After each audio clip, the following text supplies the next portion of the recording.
अगर आपको पता चले कि आप brought to you by Infinix। Infinix लाया है साल के सबसे धमाकेदार डील सिर्फ फ्लिपकार्ट पर। बात होगी मध्य प्रदेश की, जहां पे चुनाव जैसे जैसे एक एक दिन आगे जा रहा है दिलचस्प ही होता जा रहा है। 230 में से 136 टिकट्स अभी तक के इशू किए हैं सिर्फ एक पार्टी ने, जो कि फिलहाल सरकार में भारतीय जनता पार्टी। 94 टिकट ऐसे हैं जो उन्होंने अनाउंस नहीं किए हैं। इस टिकट से 3-4 चरणों में ये टिकट्स अनाउंस हुए हैं और जब जब चरण आते गए, जब जब नामों की घोषणा होती गई, तब तब हमने नेता नगरी में उसकी बात की है। हम अपने दर्शकों को पहले बता चुके हैं कि बीजेपी की तैयारी इस बार अपने बिग गन्स को मध्य प्रदेश में उतारने की। नरेंद्र तोमर जो कि केंद्रीय मंत्री हैं, उनका टिकट आ गया है। प्रहलाद पटेल अगेन एक केंद्रीय मंत्री, उनका टिकट आ चुका है। फग्गन सिंह कुलस्ते, उनसे विधायकी का चुनाव लड़ने को कहा गया है। अब इस तरह की अटकलें चल रही हैं कि क्या ज्योतिरादित्य सिंधिया को भी चुनाव लड़वाया जाएगा। इस तरह के कई और सवाल हैं।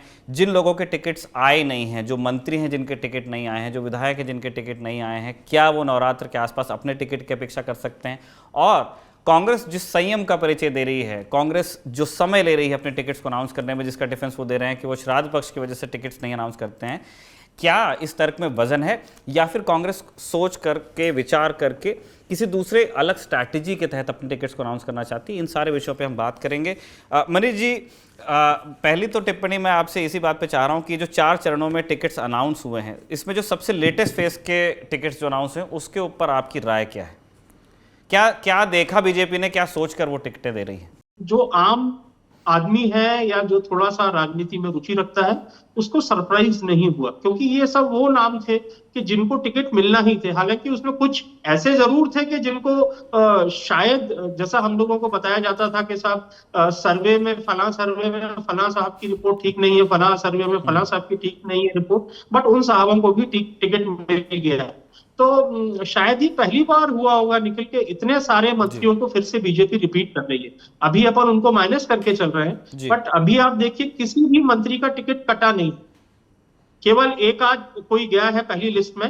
बाकी अभी शायद 8 या 9 अभी जिनकी आना है, एक ने ऑलरेडी अनाउंस कर दिया है कि वो इलेक्शन नहीं लड़ेगी, और 5-7 का तो डाउटफुल है, जो डे 1 से लग रहा है। बट वो लोग भी अपने पूरी प्रयास कर रहे हैं, वो अपनी कोशिशें कर रहे हैं, अपने राजनीतिक आकाओं से प्रयास करा रहे हैं कि उनको टिकट मिले। और सबसे बड़ी बात है कि इसमें जो वो था, बहुत दिनों से एक ऐसा माहौल बनाया जा रहा था कि शायद मुख्यमंत्री शिवराज सिंह चौहान ये विधानसभा चुनाव नहीं लड़े। तो इसमें वो कंफ्यूजन भी दूर हो गया, क्योंकि मुख्यमंत्री शिवराज सिंह चौहान जी का भी नाम आया और वो अपनी परंपरागत जो उनकी बुधनी सीट है वहीं से चुनाव लड़ रहे हैं। सर, हमने ये भी देखा कि अब तक के जितने टिकट्स अनाउंस हुए हैं उसमें ज्योतिरादित्य सिंधिया के साथ, या जब वो आए उनके उसी अराउंड जितने विधायकों ने कांग्रेस छोड़ी और भारतीय जनता पार्टी के साथ दिया, दोबारा इलेक्शन लड़ा, वो मंत्री भी बने, 8 विधायकों को टिकट मिला है। हम जानना चाहते हैं कि बीजेपी की जो सेंट्रल लीडरशिप है, जिसके बारे में कहा जा रहा है कि ये टिकट्स वहाँ से अनाउंस हो रहे हैं, वो क्या सोच रही है? कितने लोगों को वो उस घटना को कितनी तवज्जो दे रही है जो बीच में सरकार गिरी, दोबारा सरकार बनी ज्योतिरादित्य सिंधिया और उनके समर्थकों के चलते? क्या उनके परफॉर्मेंस को किस तरह देखा जा रहा है? उनकी क्या जगह रहेगी इस बार जो टिकट वितरण होगा उसके अंदर? और इस अटकल में कितना दम है कि ज्योतिरादित्य सिंधिया इस इलेक्शन सीजन में विधायकी का चुनाव लड़ेंगे? लगता है जिस एग्रेशन के साथ या जिस उसके साथ बीजेपी ये वाला चुनाव लड़ रही है, कि जैसे ये चुनाव अगर मान लीजिए नहीं जीते तो बहुत बुरी स्थिति आ जाएगी, 2018 कहीं रिपीट नहीं हो जाए, ये आशंका भी होगी। तो अपने जो बेस्ट कैंडिडेट्स हैं उनको वो मौका दे रही है। मौका देना तो शायद गलत होगा, उनको भी वो चुनावी सवर में उतार रही है। तो लगता है कि सिंधिया जी को भी कहीं ना कहीं से लाया जाएगा। और मुझे एक चीज और है लगती है निखिल के, जैसे छत्तीसगढ़ हमारा पड़ोस का प्रदेश है, छत्तीसगढ़ में जो प्रदेश अध्यक्ष जी थे उनको भी चुनावी सभा में उतार दिया गया है। और इंटरेस्टिंग बात यह है कि वो भी पहली बार के सांसद हैं, और हमारे मध्य प्रदेश में जो वीडी शर्मा जी हैं वो भी पहली बार के सांसद हैं। तो कहीं ऐसा नहीं हो कि छत्तीसगढ़, क्योंकि ये भी सुन रहे हैं कि तेलंगाना में किशन रेड्डी शायद बीजेपी के अध्यक्ष हैं, उनको भी चुनाव में उतारा जा सकता है। तो हो सकता है हमारे प्रदेश अध्यक्ष भी चुनाव लड़े। और सिंधिया जी का मुझे लगता है कि कहीं ना कहीं से उनको बीजेपी कोई ऐसी सीट जो थोड़ा टफ हो पार्टी के लिए, उस सीट से उसको कहीं मौका दिया जाएगा। जब टिकट वितरण होता है तो उसमें अलग अलग प्रेशर ग्रुप्स होते हैं। एक ऑब्वियसली जो सरकार चल रही है उसके मुखिया हो गए, मुख्यमंत्री, फिर एक संगठन है, वी.डी. शर्मा है, उसके बाद एक सेंट्रल लीडरशिप का अपना एक कि वो मध्य प्रदेश में अपनी पॉलिटिक्स किस तरह से देख रहे हैं, या आने वाले जो 2024 में जनरल इलेक्शंस हो रहे हैं उसमें वो अपनी तैयारी को किस तरह से देख रहे हैं। ये 3 तरह की आकांक्षाएं हैं। आपके हिसाब से, आप भोपाल में ज़्यादा करीब से चीज़ें देख रहे हैं, किस आकांक्षा को ज़्यादा महत्व देते हुए टिकट्स वितरित किए गए हैं, और जो लोकल फीडबैक है या जो लोकल एस्पिरेशन होती है लीडरों की या जो पार्टी प्रमुखों की, उनको कितना वजन दिया गया? मैं अभी फिलहाल बीजेपी की बात कर रहा हूँ। जो भी चीजें बोली वो एक आदर्श स्थिति की बात बोली आपने जी, कि लोकल लीडरशिप की बात सुनी जाएगी, संगठन से सलाह ली जाएगी। मुझे याद है कि जब ये जिस लिस्ट में 3 केंद्रीय मंत्रियों और 7 सांसदों का नाम आया था, नरेंद्र सिंह तोमर जी किसी लाइव शो में बैठे थे, और जब उनको किसी ने बताया कि साहब नरेंद्र सिंह जी आपको चुनाव, तो उन्होंने बोला मैं नहीं, कोई नया बच्चा होगा। तो आप ये देखिए कि नरेंद्र सिंह तोमर जो यहाँ चुनाव अभियान समिति के अध्यक्ष हैं, बहुत बड़ी पोस्ट है बीजेपी में, और वो भी अनभिज्ञ है कि उनको चुनावी समर में उतारा जाने वाला है। तो इससे एक बात तो साफ हो गई कि स्टेट लीडरशिप या मतलब संगठन या सत्ता, इनसे पूछे बिना हाईकमान ने अपने सर्वे के बेसिस पर ये टिकट दिए हैं। और जाहिर है इसमें जो बड़ा गोल मुझे समझ में आता है वो 2024। जिस तरह से टिकट वितरण, उसको तो देखने का एक तरीका ये हुआ कि आप चुनाव को लेकर सीरियस हैं, इसलिए आप जितने बिग गन्स हैं आपके पास में, जितने बड़े चेहरे हैं, जितने सीनियर लीडर्स हैं, आप उनसे खुद चुनाव लड़ने को कह रहे हैं। क्या कोई और भी तरीका है इसे देखने का कि वो उस सवाल को भी एड्रेस? कॉमन आदमी इसको इस तरीके से देखता है कि क्या पार्टी को डर लग रहा है? भाई आप ये देखिए कि इसमें कई ऐसे लोग हैं जिनका 4 दशक का पॉलिटिकल कैरियर है और उन्होंने विधानसभा चुनाव नहीं लड़ा। अब एक मतलब at the fag end of their career, जब उनका कैरियर समाप्ति की ओर पे है, तब आप उनसे बोल रहे हो कि आप जीरो से शुरू करो। और बीजेपी के बारे में कहा जाता है कि संगठन बहुत मजबूत है, मध्य प्रदेश तो उनका प्रयोगशाला है, मध्य प्रदेश में बीजेपी के बड़े बड़े और आरएसएस के बड़े बड़े लोग हुए हैं। तो ऐसे स्टेट में क्या कैंडिडेट्स की कमी पड़ गई थी कि हम केंद्रीय मंत्रियों को, सांसदों को उतारा जा रहा है? बंगाल का देखिए, मैंने पहले भी आपको रेफरेंस दिया था, बंगाल में ये इसलिए जस्टिफाइड था क्योंकि बंगाल में बीजेपी का वो बेस नहीं है जो मध्य प्रदेश में है।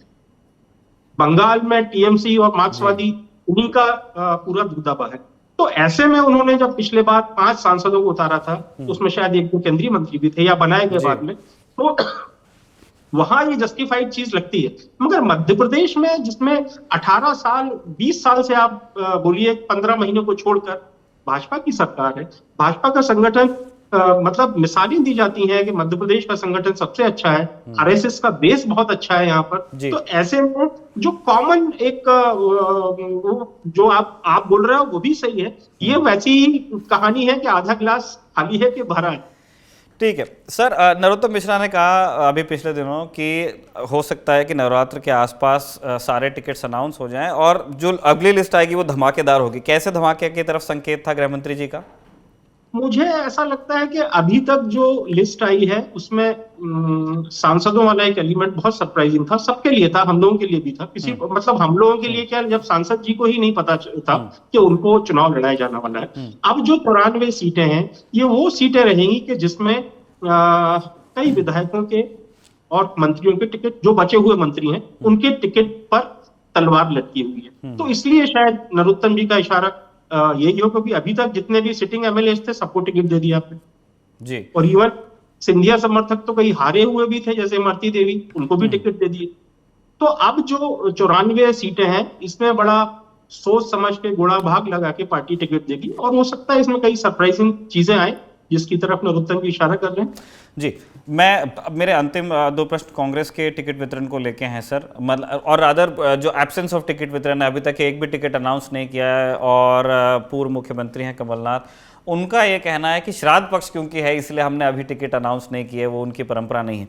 हमें जानना चाहते हैं कि ये ठीक है, उनका कांग्रेस का एक एक्सक्यूज है, लेकिन क्या इसकी कोई दूसरी वजह भी है? क्या कांग्रेस किसी थॉट में अभी है कि जो लोग आ रहे हैं दूसरी पार्टियों से यहाँ, या जो ट्रेंड देखने को मिल रहा है उन लोगों को कैसे अकोमोडेट किया जाए, क्योंकि इससे पहले अभी तक जो बीजेपी में आग लगी थी उस पर कांग्रेस ने हाथ सेके हैं कि आपने जो लोग यहाँ से वहाँ ले गए हैं आप उनको अकोमोडेट करके दिखाइए, क्योंकि आप जब किसी को ले जाते हैं तो फिर आपके अपने लोगों को भी तो वो चीज़ संतुष्ट करती है। यही प्रश्न सारे कांग्रेस के सामने आएंगे, क्योंकि जितने लीडर्स ने कांग्रेस पिछले दिनों ज्वाइन की है अब उनको इस चीज़ को एड्रेस करना पड़ेगा कि जिसका आपने फूलमाला के साथ स्वागत किया आप उसको टिकट देंगे, या जो पिछले 20 साल से वेट कर रहा है कि हमारी सरकार बनेगी तो मैं विधायक बनूंगा उसको टिकट देंगे।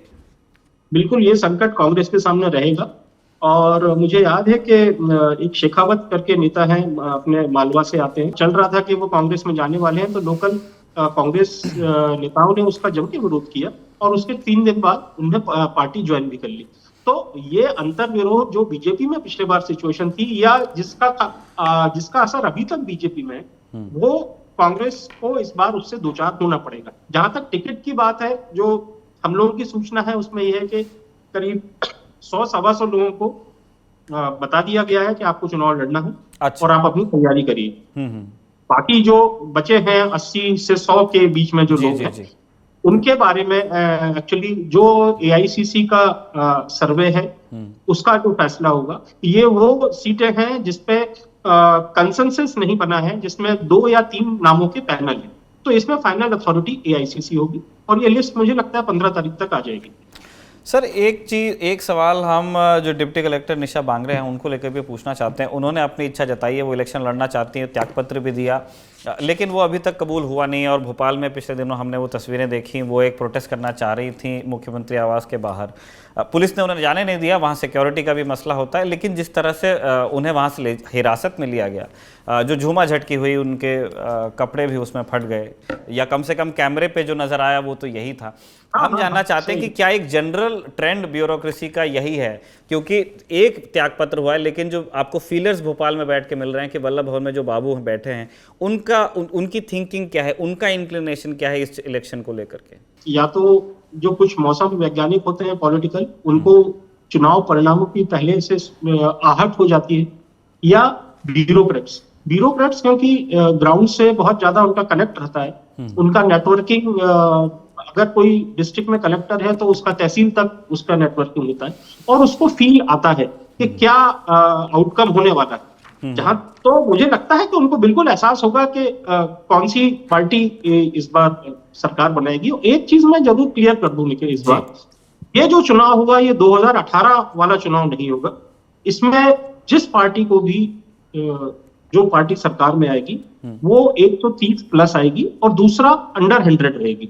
द रीजन भी कि अगर जिस लाडली बहना पे भाजपा और मुख्यमंत्री जी बहुत ज्यादा फोकस कर रहे हैं, क्योंकि 1.25 करोड़ महिलाओं को लाभ मिल रहा है उससे, तो अगर ये योजना क्लिक करती है, रादर ये वोटों में ट्रांसलेट होती है, तो इसका बहुत बड़ा बेनिफिट बीजेपी को मिल सकता है। लाडली बहना एक बहुत बड़ा इम्पैक्ट इस इलेक्शन में ला सकती है।